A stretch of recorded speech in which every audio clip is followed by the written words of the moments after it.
People who are going to be really successful in the future are willing to make sacrifices in the present in order to guarantee that future. And by sacrifices, we mean they're willing to put in the long hours. They're willing to get up earlier. They're willing to work harder. They're willing to stay later. They're willing to invest and save their money, even though they don't have a lot, knowing that with compound interest, it will grow and grow over time. They're willing to spend an enormous amount of time investing in their children, knowing that this investment in their children, in time and love and affection and support, will pay off for decades and generations, even into the lives of their children and grandchildren. So sacrifice is the critical word, and sacrifice means that you have the ability to discipline yourself. You have the ability to delay gratification in the short term so that you can enjoy far greater rewards in the long term. We say that self-discipline is self-control. It's self-mastery. Now, the payoff for practicing self-discipline is immediate. People think, well, geez, I get these rewards way down in the future. No. There's an immediate reward. There's a wonderful line in spiritual development that said, you are not punished for your sins, but by them. In other words, there are things that you do that are harmful to you that cause immediate detriment. But you're also rewarded for the good things that you do, and you're rewarded immediately. So what we know is when you practice self-discipline, you actually like and respect yourself more. And you know, and I know, that how you feel about yourself on a minute-to-minute basis. Do you feel that you're a good person? Do you feel that you're a likable person, a successful person? The more you like yourself and respect yourself and value yourself on a minute-to-minute basis, the better is your attitude, the better is your reaction to other people. You just feel happy inside. And wonderfully enough, when you practice self-discipline, when you exert yourself to do what you know you should do, even though there's endless temptations to do something fun and easy, when you discipline yourself to do it, your self-esteem goes up.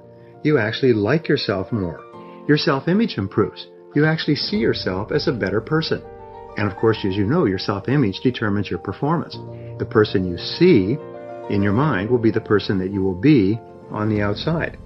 And the wonderful thing is when you practice self-discipline, especially in exercise, for example, but even in hard work, your brain releases endorphins. And endorphins are called nature's happy drug.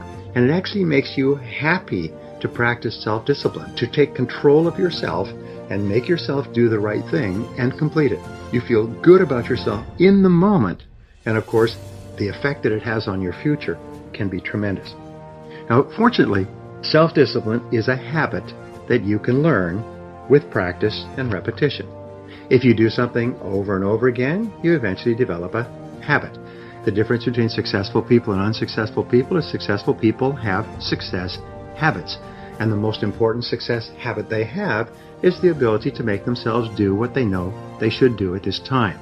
And wonderfully enough, if you practice it over and over again, it finally locks in.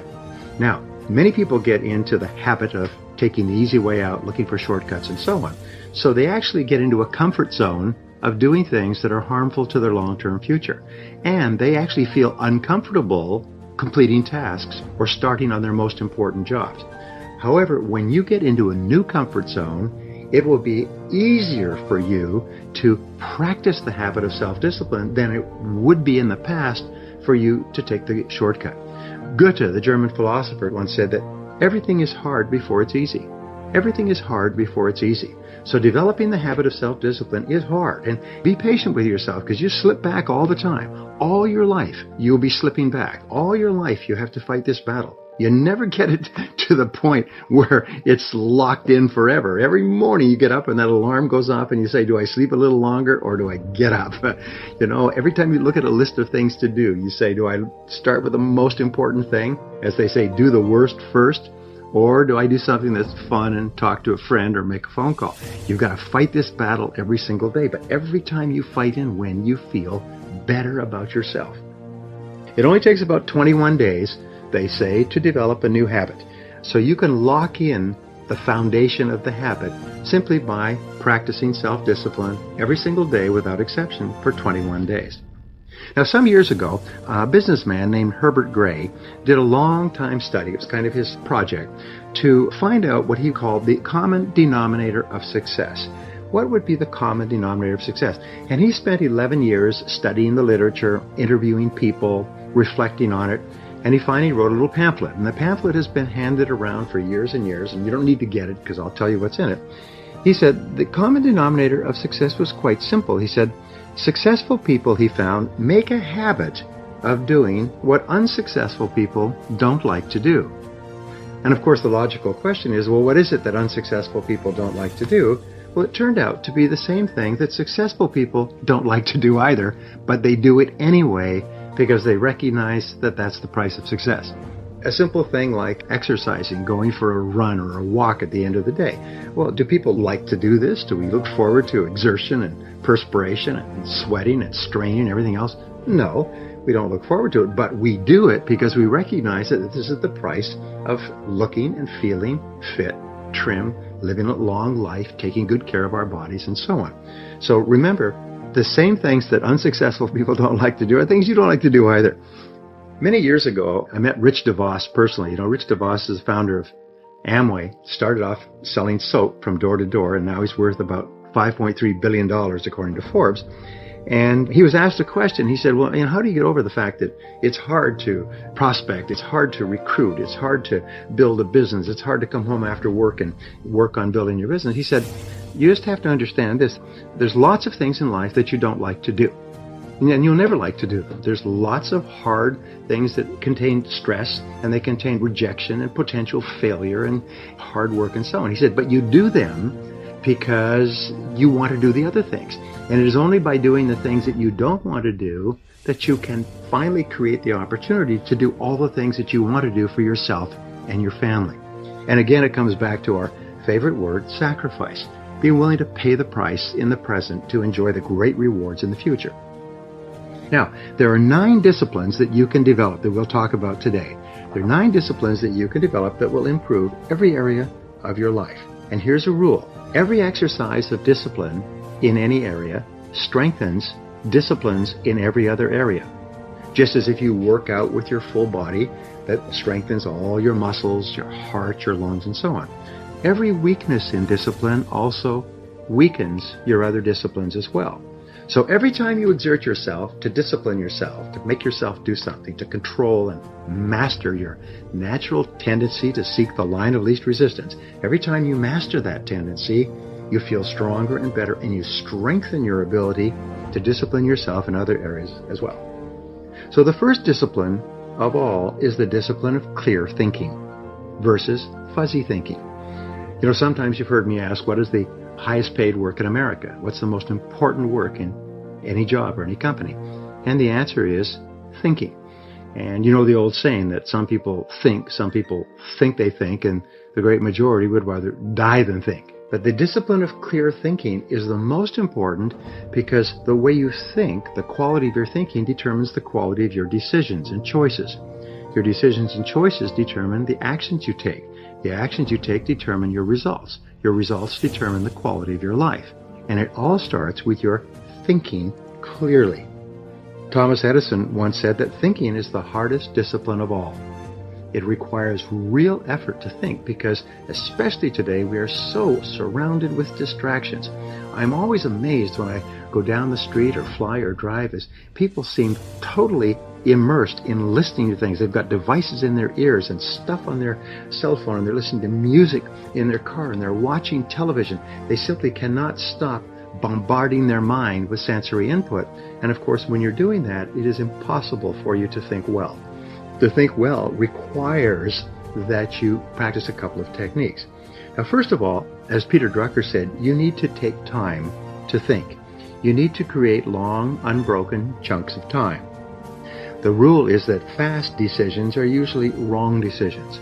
Especially fast decisions involving people or money are usually wrong decisions.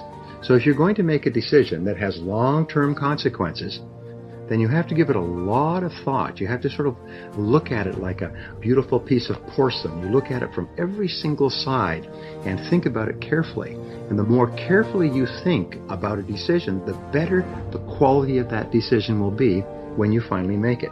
How many times have you said, if I just thought about that a little bit more, I wouldn't have done it? Or if I just thought a bit better, or I just taken time to think? Well, superior people, through experience and through painful experience, learn to take their time in making important decisions. So one of the very best ways that you can develop the discipline of clear thinking is to sit in solitude for 30 to 60 minutes when you have a major problem or a major issue in your life. Solitude has been discovered and rediscovered throughout all the history of man as the most powerful of all thinking tools. You see, if you can imagine a bucket of water with silt in it and it's all churned up and you can't see anything, but if you leave the bucket of water to sit for a while, all the silt will drop to the bottom and the water will become perfectly clear. This is what happens for you in solitude. If you sit calmly by yourself with no noise, no distractions, nothing to read, just sit quietly, which takes tremendous discipline the first few times you do it, at about 25 or 26 minutes your mind goes clear. And any problem that you've been working on, the solution just pops into your mind. Any issue that you've been dealing with, the answer just comes to you. It's almost like a miracle. When you practice solitude, you actually activate your superconscious mind and your intuition. And something that you've been having trouble with or wrestling with suddenly becomes clear and you know exactly what to do. Now here's the wonderful thing about solitude. Everybody who practices it will tell you it's incredible.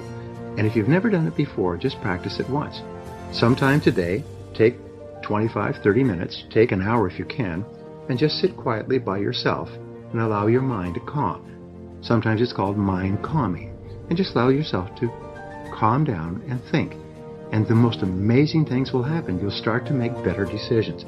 You'll start to hear what is called the still small voice within. And this still small voice sometimes will shout at you so loudly, you will be amazed. Now here's another way to think better.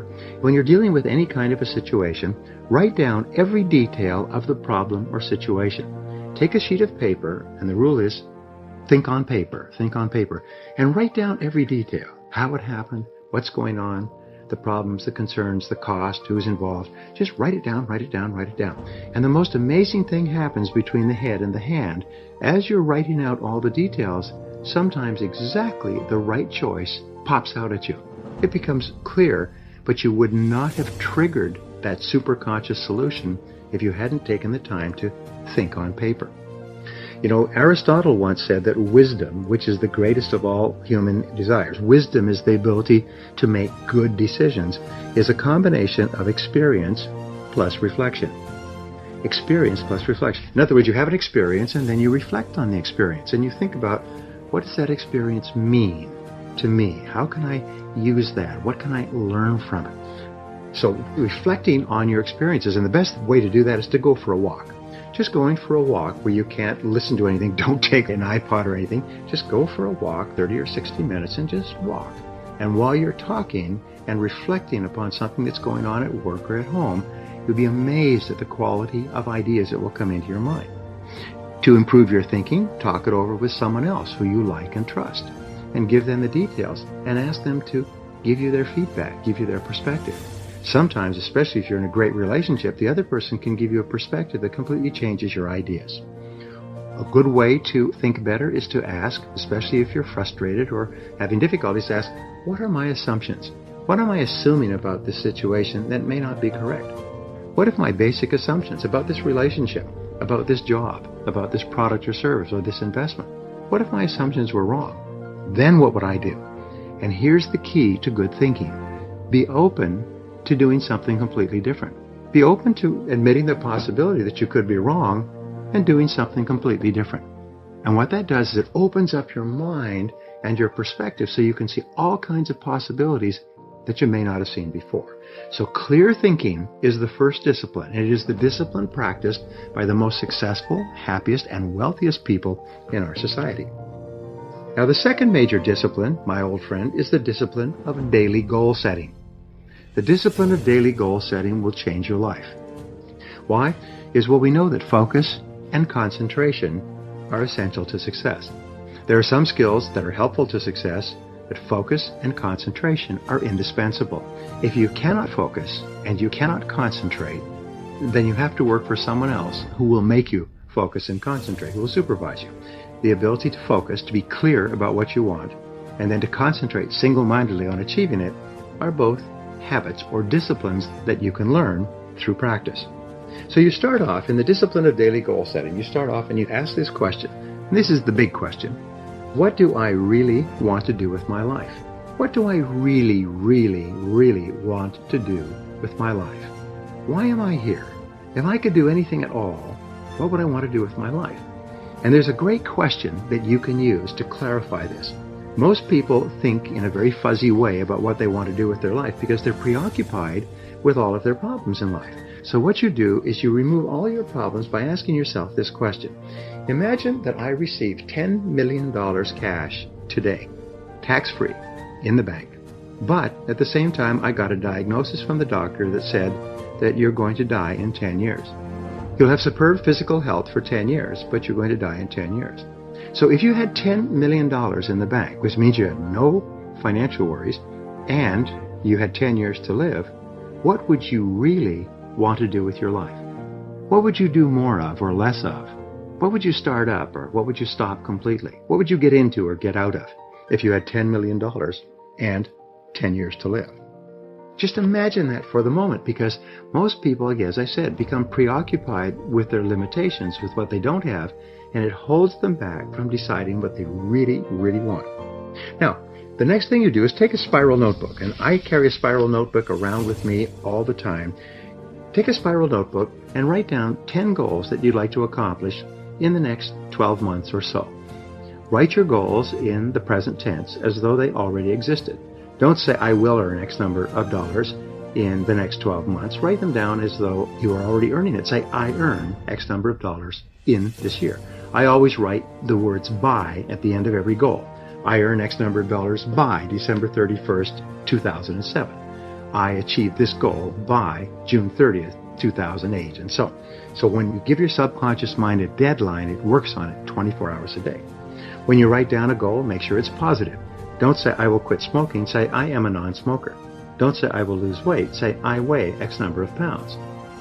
And when you give your subconscious mind a command in the present tense that is contrary to your current situation, your subconscious mind goes to work to resolve this dynamic tension and make your external reality consistent with your new orders, your new commands, your new goals.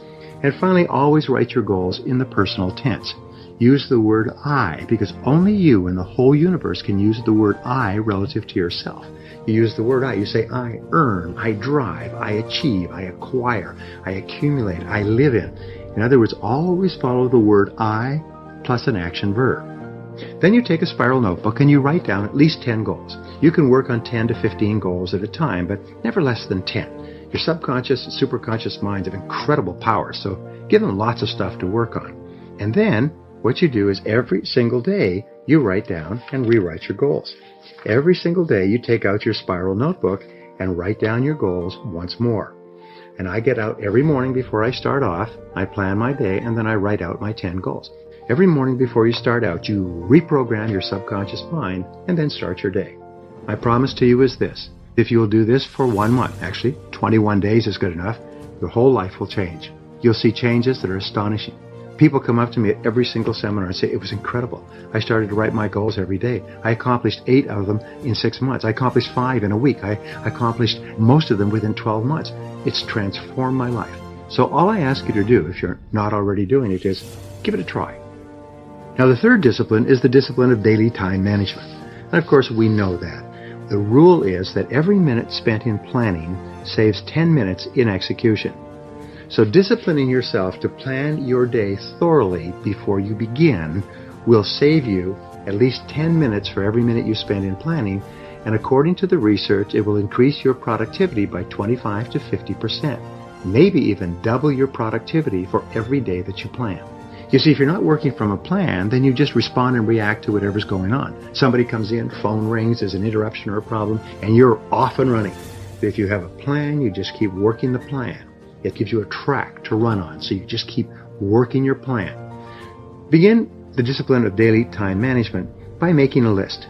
Start off with a sheet of paper, again, think on paper, and write down everything you have to do in the course of the day. The very best time to make this list is the night before. If you do this, then your subconscious mind works on your plan all night long, and you often wake up in the morning with great ideas to implement your plan. Then you organize your list by priority before you begin. You don't just jump into it. Use the 80-20 rule that says that 20% of the items on your list will account for 80% of the value. which are the most valuable. This is the hardest of all disciplines to learn. It's the essence of my teaching worldwide. It is the key to supercharging the quality of your life and your results. If you can start every morning with a list, organized by priority, and start on your number one task and stay with it till it's done, you will supercharge your life. You will release endorphins in your brain that causes you to feel great.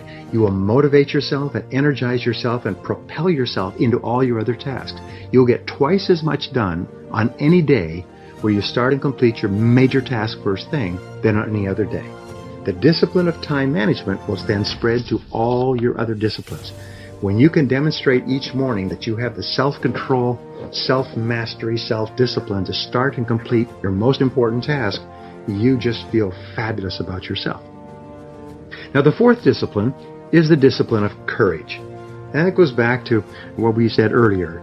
Force yourself to do what you know you should do, especially in the area of courage. The biggest obstacle to success, in my estimation, the estimation of the psychologist, is the fear of failure.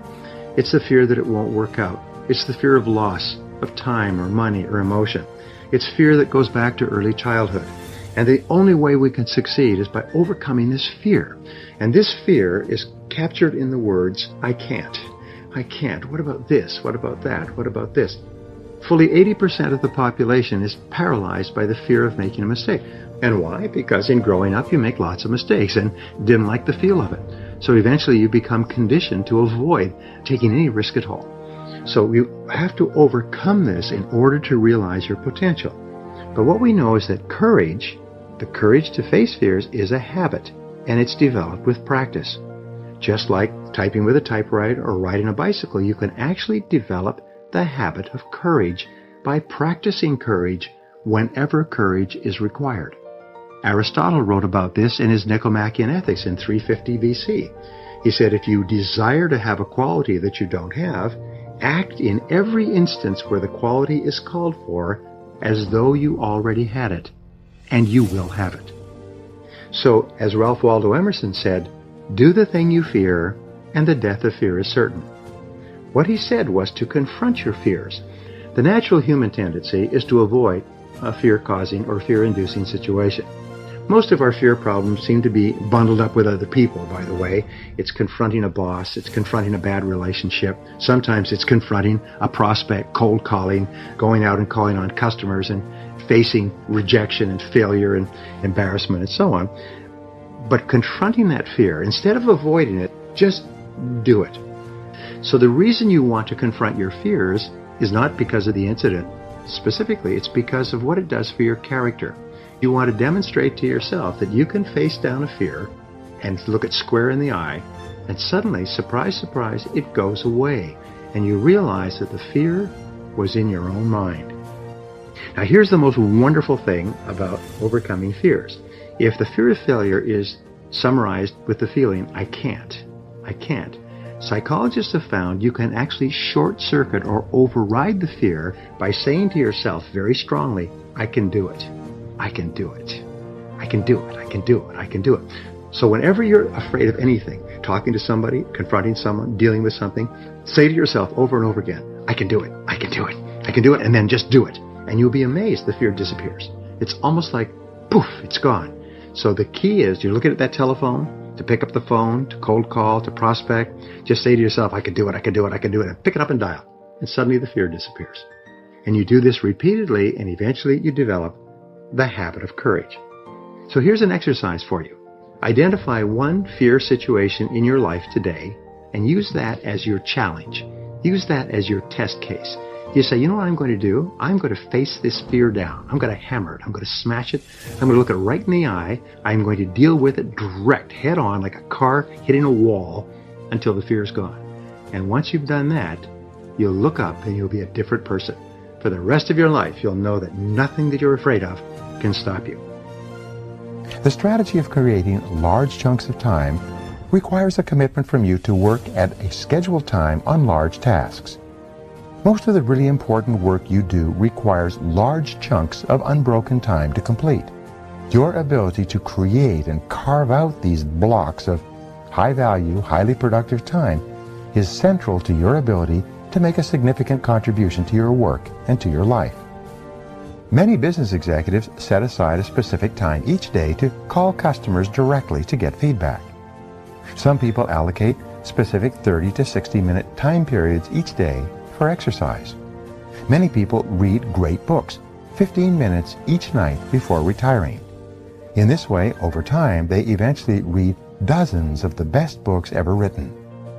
The key to the success of this method of working in specific time segments is for you to plan your day in advance and specifically schedule a fixed time period for a particular activity or task. You make work appointments with yourself and then discipline yourself to keep them. You set aside 30, 60, and 90-minute time segments that you use to work on and complete important tasks. Many highly productive people schedule specific activities in pre-planned time slots all day long. These people build their work lives around accomplishing key tasks one at a time. As a result, they become more and more productive and eventually produce 2 times, 3 times, and 5 times as much as the average person. A time planner, broken down by day, hour, and minute, organized in advance, can be one of the most powerful personal productivity tools of all. It enables you to see where you can consolidate and create blocks of time for concentrated work. During this working time, you turn off the telephone, eliminate all distractions, and work non-stop. One of the best work habits of all is for you to get up early and work at home in the morning for several hours. You can get 3 times as much work done at home without interruptions as you ever could in a busy office where you are surrounded by people and bombarded by phone calls. One of the keys to high levels of performance and productivity is for you to make every minute count. Use travel and transition times, what are often called gifts of time, to complete small chunks of larger tasks. Remember, the pyramids were built 1 block at a time.